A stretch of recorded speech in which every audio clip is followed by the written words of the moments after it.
రైలు ప్రయాణికులకు భారతీయ రైల్వే భారీ ఊరటనిచ్చింది. Ticket cancellation, refund నిబంధనలలో కీలక మార్పులు చేస్తూ సంచలన నిర్ణయం తీసుకుంది. ప్రయాణం రద్దయినప్పుడు టికెట్ రద్దు చేసుకుంటే వచ్చే రీఫండ్ మొత్తాన్ని పెంచుతూ కొత్త మార్గదర్శకాలను విడుదల చేసింది. ఏప్రిల్ 1 నుంచి ఏప్రిల్ 15 మధ్య దశలవారీగా అమలులోకి రానున్న ఈ నిబంధనలు ప్రయాణికుల జేబుకు చిల్లుపడకుండా అండగా నిలవనున్నాయి.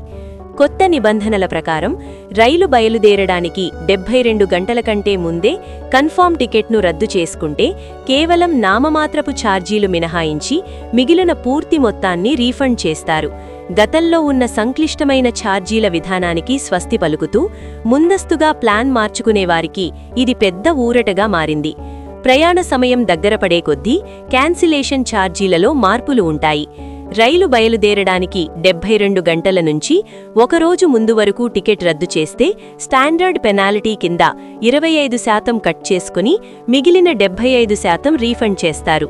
ప్రయాణానికి 24 గంటల నుంచి 8 గంటల ముందు రద్దు చేసుకుంటే లేట్ క్యాన్సిలేషన్ కింద 50% మాత్రమే రీఫండ్ లభిస్తుంది. రైలు బయలుదేరడానికి 8 గంటల కంటే తక్కువ సమయం ఉంటే లేదా రైలు వెళ్లిపోయిన తరువాత రద్దు చేస్తే ఎలాంటి రీఫండ్ లభించదు. కేవలం రీఫండ్ మాత్రమే కాకుండా బోర్డింగ్ పాయింట్ మార్చుకునే విషయంలోనూ రైల్వే శాఖ కనికరించింది. ఇప్పుడు ప్రయాణికులు రైలు బయలుదేరడానికి కేవలం 30 నిమిషాల ముందు వరకు కూడా తమ బోర్డింగ్ స్టేషన్ను మార్చుకోవచ్చు.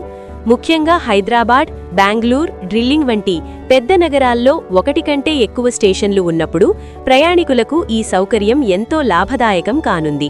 ప్రస్తుతం చార్ట్ తయారయ్యేలోపు మాత్రమే ఈ అవకాశం ఉండగా ఇకపై 30 నిమిషాల వరకు పొడిగించారు. ప్రస్తుతం అమలులో ఉన్న విధానం ప్రకారం 48 గంటల ముందే టికెట్ రద్దు చేసిన ఏసీ తరగతులకు ₹180 నుంచి ₹240 వరకు, స్లీపర్ క్లాస్కు ₹120 వరకు చొప్పున భారీగా వసూలు చేస్తున్నారు. అలాగే 4 గంటల లోపు రద్దు చేస్తే రూపాయి కూడా తిరిగి రావడం లేదు. ఏప్రిల్ 1 నుండి ఈ భారమంతా తగ్గి కొత్త వెసులుబాటు అందుబాటులోకి రానుంది.